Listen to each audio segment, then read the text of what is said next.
But I knew that upon my arrival, I was going to have to do something beyond simply be a professor and or an administrator, and I had to do something for myself to make certain that I felt like I was being honest about my position toward the death penalty. Right after I arrived, a colleague of mine who is on the faculty at a small university in Massachusetts had gotten in touch with me when he learned I was here, because he had been corresponding with an inmate who was scheduled to be executed a couple of months after my arrival.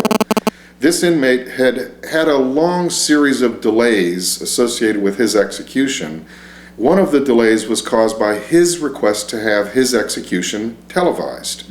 My colleague was doing a paper. He was doing research on public executions and examining the question of whether or not we could or should ever publicize and possibly televise an execution. And as a result of that, he had gotten in touch with this particular offender, and they had corresponded.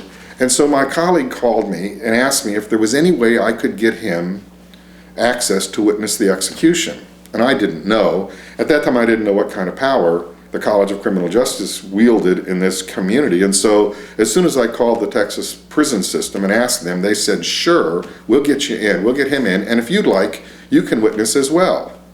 And at that time I thought, okay, so I called my colleague and he agreed to come down. So he came down for that particular execution. And it was actually the third execution that Texas will have engaged in since it resumed its executions. And it was the first execution in this community since my arrival.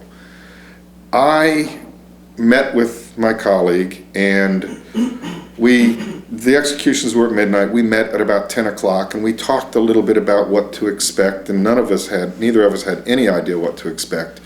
We went to the Walls unit right before 11 o'clock, and when we were told to be there, and as we literally were at the door of the administration building, there was a crowd that I could see off to the distance. I could hear the crowd there, and I stopped myself from going in. I felt like I was a voyeur. I didn't feel like I had a reason to be there beyond support with my colleague, but it was really his issue, public executions, and I didn't feel, and I had no relationship with the man that we were executing. I hadn't corresponded with him, whereas Richard Moran, my colleague, had.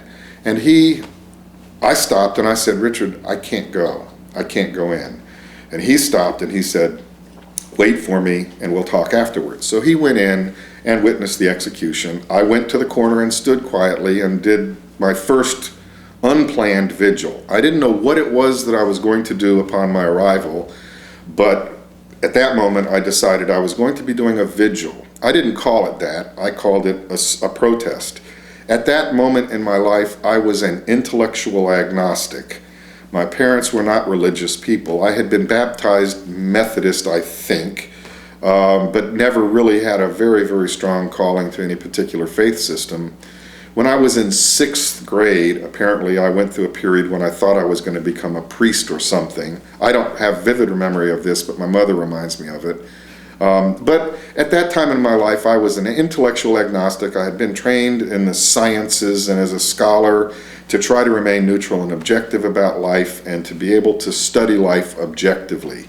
I knew there wasn't an objective presence possible on the corner, that everyone on that corner, media, protesters on either side of the issue, and or myself, had a stake in this thing that was going on that we couldn't silence, we shouldn't silence, that we should keep alive in our minds and our hearts, if not be vocal about.